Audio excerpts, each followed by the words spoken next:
David Lovejoy with KGNC News Radio. I'm lucky enough to be joined by Senator Kel Seliger. He's running for the District 31 Senate seat to represent the Permian Basin, South Plains, and Amarillo, Texas. Welcome, Senator. Thank you. I'm lucky enough to be here with David Lovejoy, so aren't we having a good time? All right, we're in the heat of the race right now, and it's turned into sort of a mucky deal. It's gotten a little negative, and some things have been put out there. I think it's best that we talk about what you do and what you plan on doing moving forward for this area. Now, we know you're a strong proponent of education. Why is that such a key and important issue for you? It's been said for many years that public education, and I chair the Committee on Higher Education as well, is the single most important thing that we do in the state of Texas. There are 5.8 million kids in public schools. What we do with public schools is our investment in the future of the state of Texas. And I think that describes the priority. And we have a constitutional obligation for a system of public schools, and we need to give those kids every opportunity and tool we can for the future, and that's why public ed is so important. Now, one of your opponents stands strong and firmly in the voucher type program. In truth, go ahead, I'm sorry. No, you're okay. And then the other one belonged to a think tank, was a head of a think tank or part of a think tank that was in there, and now it's been kind of rolled back that he's not for that. Why and what is your stance on the voucher, private school versus public school? First of all, it's a fake tank. Second of all, in this case, he was on the board of Texas Public Policy Foundation, which existed for years just for vouchers, and he's for vouchers because you have to be to take their money or their subsidiary Empower Texans. These two guys are a tag team for Empower Texans and Texas Public Policy Foundation. And I don't think people are being misled by it. Educators are not. My feeling about vouchers is it takes money out of our public school system, and I don't think we can afford to do that. There's absolutely no accountability. If you get a voucher as a homeschool parent or a public school, or a private school or parochial school, teach anything you want. It doesn't matter, and how you teach it doesn't matter, but when we send money to public schools, we hold them accountable for how those kids do and how campuses do and how school districts do.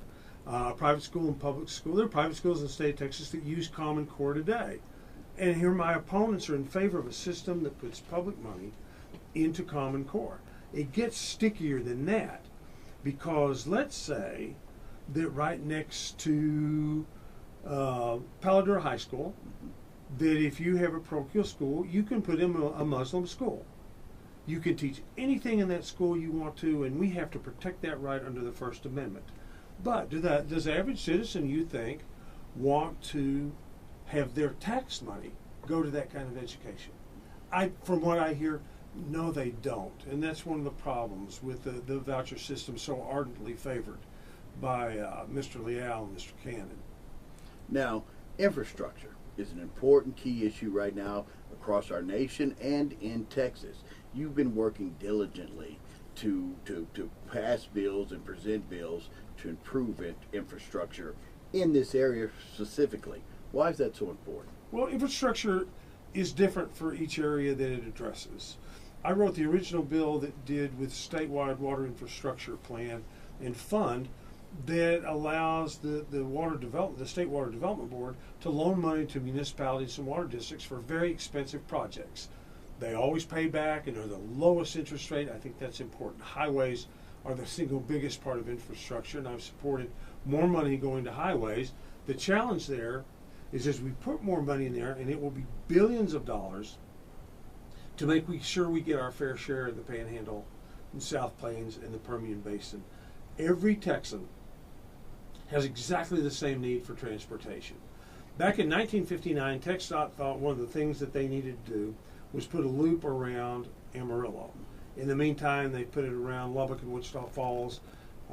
Houston has 2, things like that. And here we are in Amarillo since 1959, still no loop. As I pointed out recently to folks from town and TxDOT, they're on roughly the same schedule as the Great Wall of China, which was built with manual labor. Now, in this campaign, the subject of PACs has been pushed and talked about, and the influence of money in this campaign. Why is it important that you as a candidate, as you as a senator, maintain your independence or your freedom of thought? You are a conservative Republican, but you're not afraid to do what's put the interest of your district ahead of the party and those sort of things. Why is that so important for you to be in that position?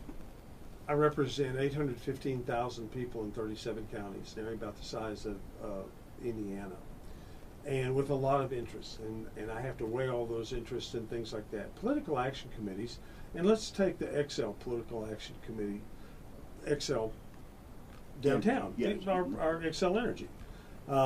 They have a PAC, and what they tell their people, their employees invest in it, is we want people who are pro-business and who will sit and listen to us.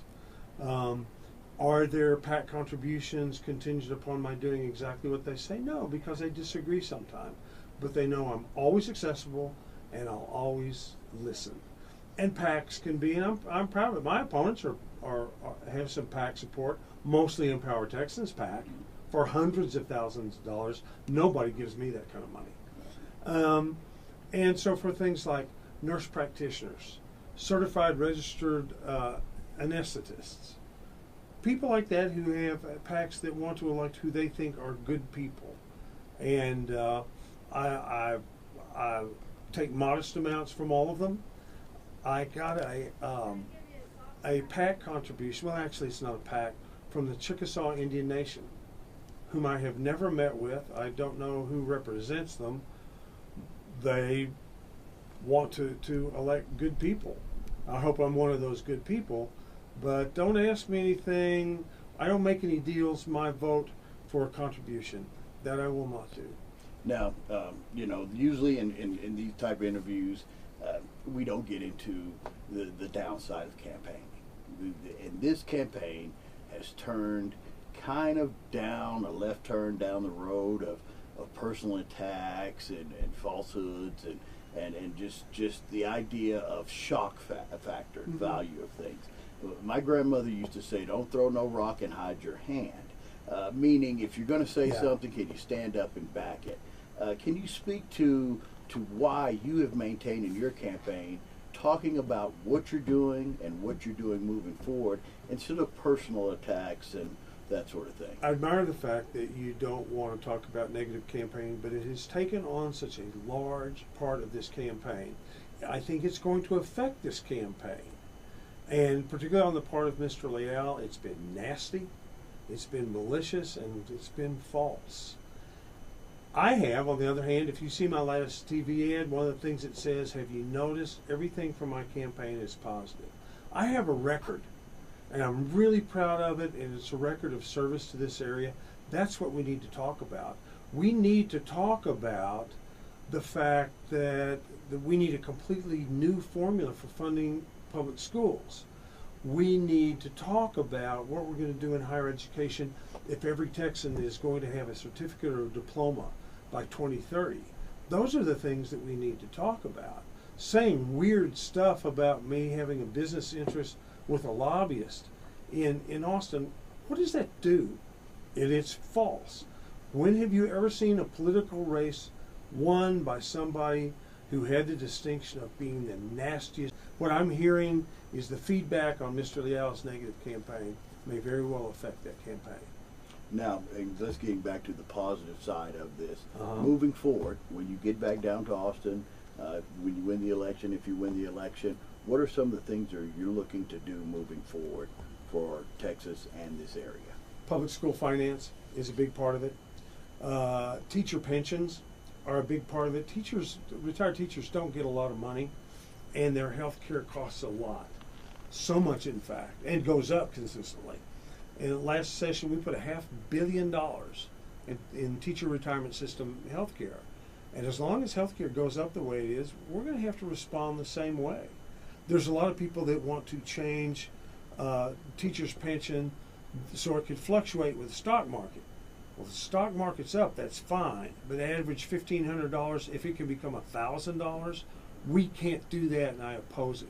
We must keep that what we call a defined benefit plan for teachers who are in retirement right now. Transportation is always important. Medicaid is very important. Most Medicaid monies go to nursing homes, which I think are tremendously important. And if we don't take care of them and they close, I'm afraid my mother-in-law is going to move in with me. And that's a big concern right there. I have a lovely mother-in-law, and she's doing fine where she is. Great. Well, of course, early voting goes on until March 2nd. Right. The primary election kicks off on March the 6th. And we asked all three candidates in this race to come in and talk with us. And the other two have failed to get back with us. So we thank you for taking time out of your busy schedule and coming here to KGNC and talk to us. And good luck on Tuesday. It's very nice of you to have me in, David. Thank you.